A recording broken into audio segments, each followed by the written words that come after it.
Hi, I am Azriel Reinhardt, and I'm going to read a little bit for you guys out of my book, Souls of the Abyss. So I hope you enjoy it. Hmm.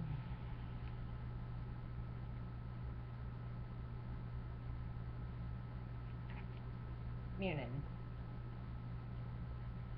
I had a childhood friend who would travel with me to this place once a year, and we'd act like typical boy crazed teens, screaming at the top of our lungs, sitting in the front row, lusting after our vocal crushes.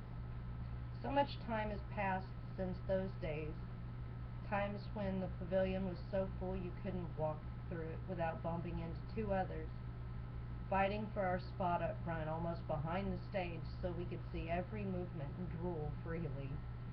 Today those halls were ghostly and absent. It was frightening seeing the change and death of an era. What a loss. But oh, those memories of screaming and crying with our friends and connecting over music. Now that memory is priceless. Lost in thought, but such wonderful thoughts and memories they are. Spending time at summer camp or getting lost and painting houses in Little Rock or on a spiritual journey with GH. Those days are well and gone, as nothing really ever lasts. But it's nice to dream sometimes, just to sit back and relive those memories. Sometimes it's just good to remember what the air smelled like under the pavilion in the dead heat of summer after a day spent in fantasy and adventure, or thinking of the cool of the water in that pool as we dared each other to take the first plunge, dreading the moment our heart would stop as that cold water washed over us in the heat of day. Good days, good times. Playing on the farm in the creek, clee climbing, I think sitting here laughing. Only one other would get that, but she would laugh. Laugh about the climbing, or the chasing the frog under the ice, or hanging Kermit out the window. Oh yes, she would laugh.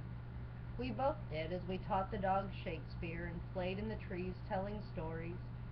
Stories about lust and life, wishes, sometimes dreams. Singing, laughing, just completely free.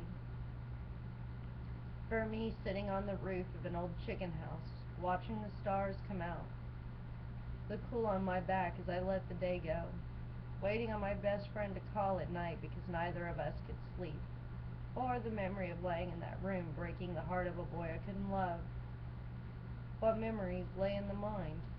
I have many that ramble, sitting in the thicket bush with Derek, or exploring the woods at night with my imaginary friends, or the fae who chose to tag along, burning herbs in the abandoned chicken coop, or turning that into a schoolhouse the next day, lying in front of a window box fan in summer in the afternoon, smelling the outside, play acting as hero and heroine with my cousin, or getting lost in my own head in my secret groves by myself, talking to the cows about the current Star Trek episode, or learning to drive on those old back roads, sneaking upstairs to play in the forbidden world of egg cartons in the 60s.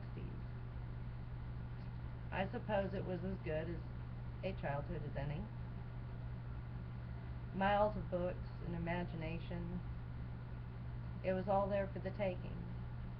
Safety in the trees and forests.